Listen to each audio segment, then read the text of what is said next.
je m'apercevais à quel point les adultes dans l'entreprise traditionnelle, pyramidale qu'on peut connaître, enfin qui est la forme dominante aujourd'hui, je me rendais compte à quel point les adultes étaient plus libres de faire leurs propres choix et en même temps ils étaient plus libres non plus de contribuer à l'entreprise à la hauteur de ce qu'ils auraient pu, de ce qu'ils auraient voulu, etc.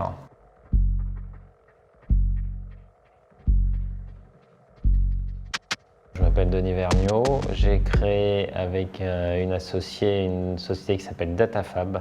C'est une entreprise, ce qu'on appelle une entreprise de services numériques. Notre métier, c'est d'aider nos clients, qui sont pour la plupart des grands comptes, à mettre en place leurs projets de data.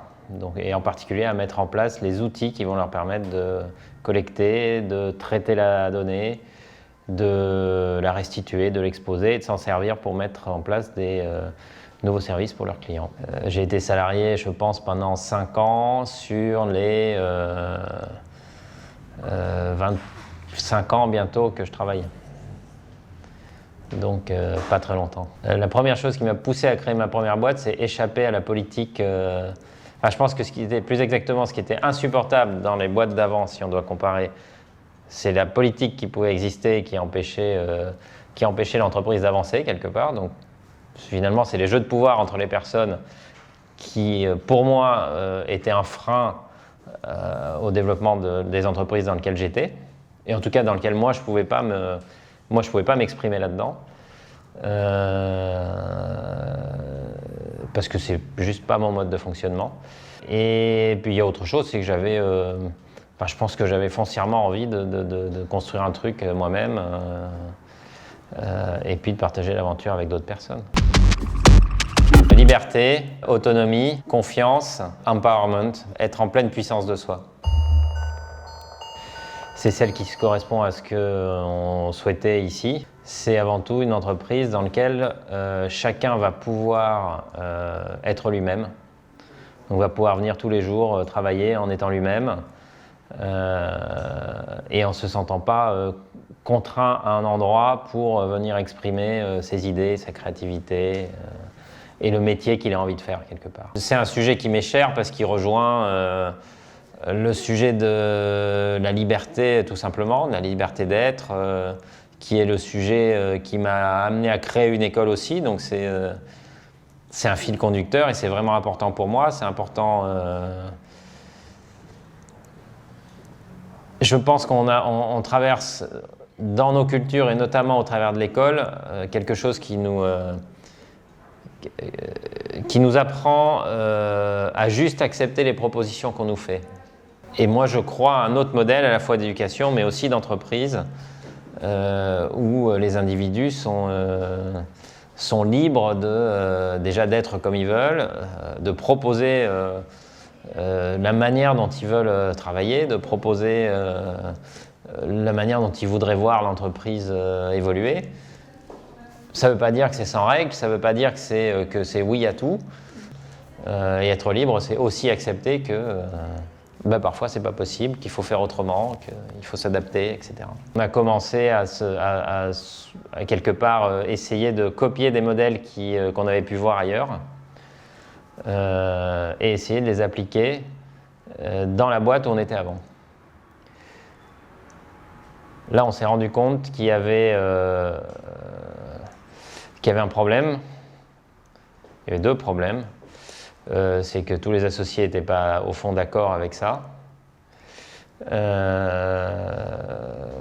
Et en plus de ça, on s'est aperçu que finalement, tout le monde ne voulait peut-être pas, tous les gens qui étaient en place ne voulaient pas forcément que l'entreprise change pour leur donner le pouvoir. Le pouvoir de décider pour eux-mêmes dans l'entreprise et de chacun apporter vraiment une pierre qui fasse changer l'entreprise et qui la fasse évoluer. Donc petit à petit, à un moment donné, en fait, pour différentes raisons, DataFab est devenu indépendant de la structure précédente. Et quand on a, entre guillemets, rebooté l'entreprise, puisque c'est vraiment ce qu'on a fait, on a tout remis à plat. La seule chose qu'on n'a pas remis à plat, c'était les offres et les contrats qu'on avait déjà avec les clients. Il s'est avéré qu'on est parti, que l'entreprise elle s'est créée essentiellement avec des gens qui avaient envie de ce modèle-là, et qu'à partir du moment où on a été clair sur ce qu'on faisait et pourquoi on le faisait, on s'est mis à attirer des gens qui avaient envie de ça. Et ça a été assez net, c'est-à-dire qu'à partir du moment où on a posé ce qui était important pour nous dans l'entreprise libérée, et notamment le fait de pouvoir être soi-même dans l'entreprise, ben on a vu que les gens qui venaient à nous dans les entretiens de recrutement n'étaient plus les mêmes. Dans la sélection qu'on fait, il y a une part de rationnel, entre guillemets, qui est plutôt sur les compétences techniques notamment, etc.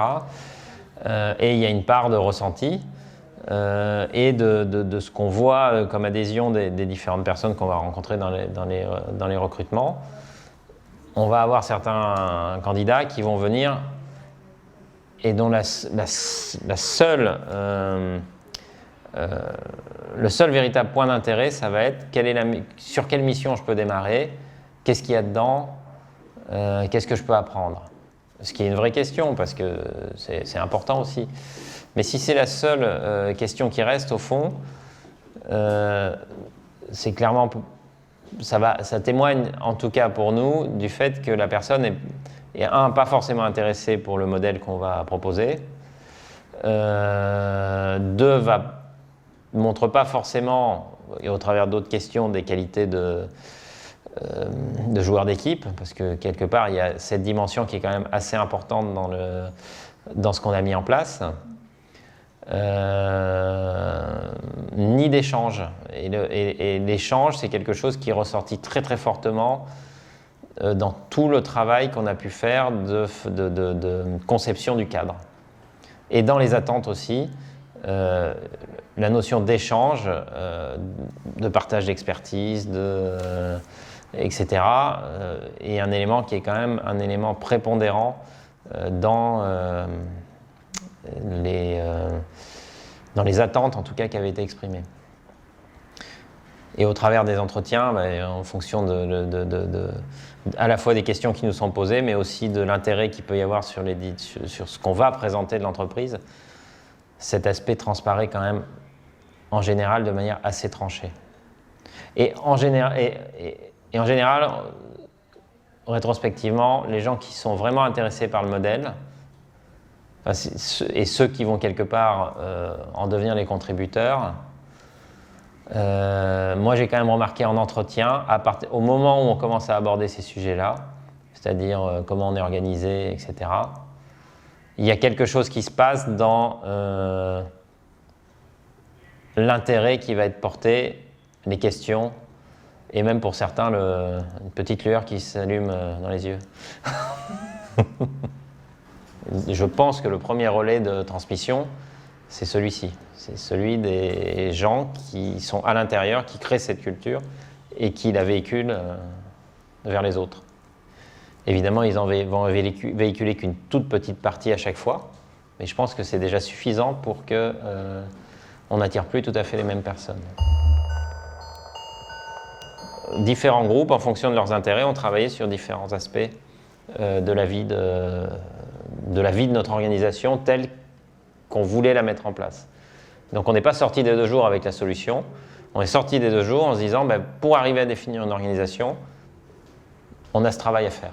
Et ce travail, il s'est écoulé après, je pense, sur entre 3 et 6 mois, je ne sais plus exactement, dans lequel les gens se sont réunis régulièrement dans des groupes pour définir notamment comment allait fonctionner notre organisation.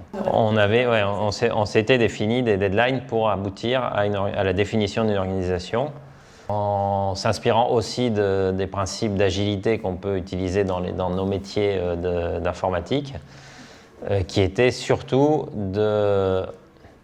et ça fait partie de nos grands leitmotifs, c'est on n'essaie pas de résoudre des problèmes qui ne sont pas là. On résout les problèmes et on apporte des solutions aux situations qu'on a là maintenant. Parce que si on essaie de résoudre tous les problèmes, de toute manière, on va créer des solutions qui, pour la plupart, ne seront jamais utilisées.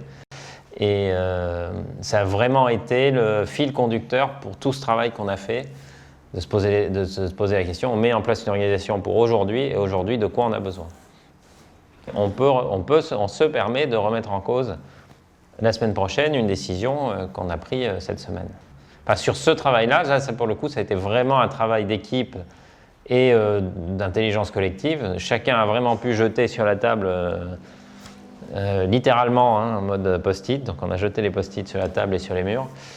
Toutes les idées qui étaient là, on les a prises, on les a considérées. Et puis après, il y a un certain nombre de personnes qui ont, soit parce qu'ils avaient plus de temps, soit parce qu'ils avaient plus d'appétence, ont pris la charge de venir faire la synthèse de tout ça et de le transformer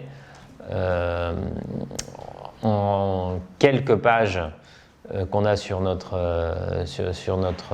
site web interne, qui viennent décrire comment on fonctionne. Si on n'a pas confiance, évidemment, la première chose à laquelle on va réfléchir, c'est comment je contrôle et comment je régule. On a senti, quand on a travaillé sur la préparation de tout ce processus de changement d'organisation, etc.,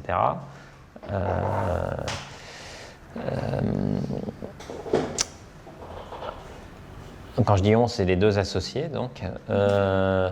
On a senti qu'il y a eu un changement dans notre posture le jour où on a accepté qu'on n'était pas prêt à tout lâcher.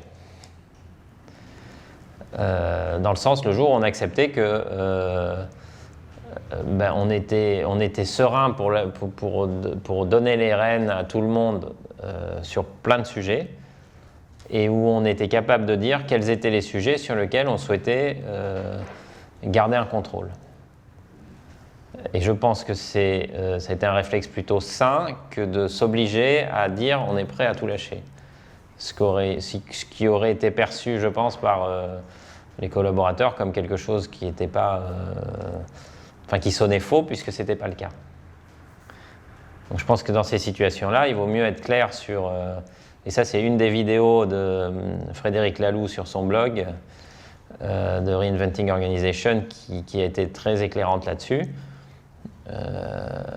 Où il conseille aux dirigeants de se poser la question, de faire la liste sur ce sur quoi ils sont prêts à lâcher, de ce sur quoi ils sont moyennement à l'aise et de ce sur quoi ils ne sont pas du tout à l'aise.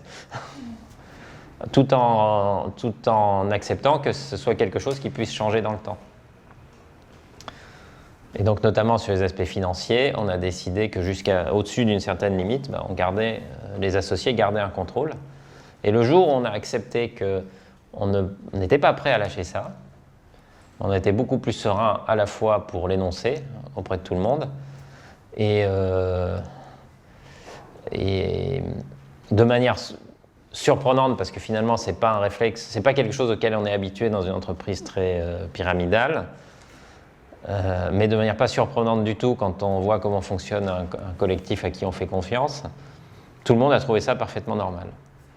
Je pense que à partir du moment où on est aligné entre ce qu'on est vraiment prêt à lâcher et ce qu'on lâche, vis-à-vis du collectif, il n'y a pas de problème. C'est-à-dire la clarté du cadre, et c'est aussi le fait qu'on a aussi un discours de confiance et de vérité avec les gens avec qui on travaille.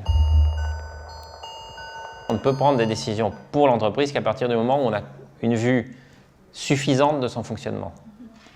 Ce qui ne veut pas dire que tout le monde doit savoir forcément tout sur tout, mais quelqu'un qui serait intéressé doit pouvoir avoir accès à l'information sur comment fonctionne l'entreprise pour pouvoir être capable ou de solliciter les bonnes personnes qui vont les lui donner de manière transparente, ou de les trouver par lui-même sur les réseaux de communication qu'on a mis en place. Quelqu'un vient avec une idée, une proposition, quelle qu'elle soit, y compris changer nos processus et notre organisation, et nos règles internes. Ça peut être ça, ça peut être à l'opposé, ça peut être développer une nouvelle offre, etc. Donc il vient avec sa proposition, il a l'obligation de solliciter l'avis des personnes qu'il va considérer comme étant ou sachantes sur ce sujet, ou impliqué par la décision qui pourrait être prise suite à sa proposition. Donc en gros, quelque part c'est quasiment du bon sens. Quand on veut vivre à peu près sereinement avec les gens, avant de prendre une décision, on va les consulter pour ceux qui savent et donc qui vont pouvoir plutôt analyser, ou ceux qui vont avoir des aspects de leur vie dans l'entreprise, en l'occurrence, qui vont changer suite à la prise de cette décision. Donc la personne qui amène la proposition a l'obligation d'aller solliciter l'avis des personnes qui lui paraissent concernées, au sens où je l'ai décrit. Il prend en compte ou pas les avis qui lui ont été donnés. Bon, ce qu'on a vu, c'est que la plupart du temps, les avis sont pris en compte, etc. Et ensuite, c'est la personne qui a fait la proposition qui a la responsabilité d'amener la proposition finale, et elle est acceptée directement sous cette forme-là. Disons qu'il n'y a pas de vote, il n'y a pas de soumission à l'ensemble de la communauté. On reste dans un processus de sollicitation d'avis comme il se pratique ailleurs. Et ce que moi je trouve particulièrement intéressant, c'est que c'est la personne qui amène la proposition qui est responsable jusqu'au bout de l'instruire quelque part, d'aller la confronter avec le reste de l'organisation. C'est vraiment en son âme et conscience qu'il va aller consulter les différentes personnes. Et il garde la responsabilité de faire la proposition finale, de faire la règle finale ou d'emmener son projet jusqu'au bout. Et il n'en est nulle part dépouillé parce qu'il ne peut même pas se cacher derrière un vote quelque part pour aller dire que la proposition n'a pas été jusqu'au bout ou qu'elle a été transformée d'une manière qui ne lui conviendrait pas. Alors n'importe qui peut proposer n'importe quoi dans une limite qui, là pour le coup, est définie dans notre organisation, c'est-à-dire que le n'importe quoi doit rester dans la définition qu'on a faite de la mission de l'entreprise et dans ses valeurs et dans ses principes. Il n'y a pas de méthode miracle. En fait, il n'y a pas de recette, il n'y a pas de... Et on ne réinstalle pas un operating system d'entreprise libérée. C'est un chemin, c'est quelque chose qui s'ajuste en vivant. Enfin, il faut vraiment considérer que l'organisation en face de soi, mais c'est le cas dans toutes les entreprises, c'est pas que le cas dans les entreprises libérées. Mais je pense qu'avec l'entreprise libérée, il faut vraiment l'avoir en tête. L'organisation est vivante, elle évolue en permanence. Et donc, ça, pour le coup, je pense que c'est un des prérequis. Il faut prévoir que ces règles de fonctionnement, ces grands principes, intègrent dès le début que l'organisation va évoluer. Mais il faut bien garder ça en tête en permanence, c'est que ça va évoluer. On ne sait pas quand, on ne sait pas à quelle vitesse, il y a des sauts parfois, et c'est en chemin. Et notamment sur ce chemin entre les premières tentatives qu'on a faites où on voulait calquer un modèle, jusqu'à comprendre que finalement le modèle, ça ne pouvait être que le nôtre, et que chaque modèle est unique. C'est aussi un chemin, il y a eu des découragements très profonds. Il y a même eu au milieu de tout ça un moment où c'était quasiment impossible. Enfin, c'était quasiment l'abandon. Moi, j'ai failli abandonner, tout jeter et dire non, mais voilà, j'étais un peu découragé. Et puis il y a des moments d'éclaircie. Celui-ci, en l'occurrence, a été à la lecture. Non plus de la version résumée, mais de la version complète du livre de Frédéric Laloux, Reinventing Organization. Et là, on se dit, ouais, il y a des trucs qui fonctionnent, et il le décrit avec une telle énergie, une telle conviction qu'on ne peut qu'y croire.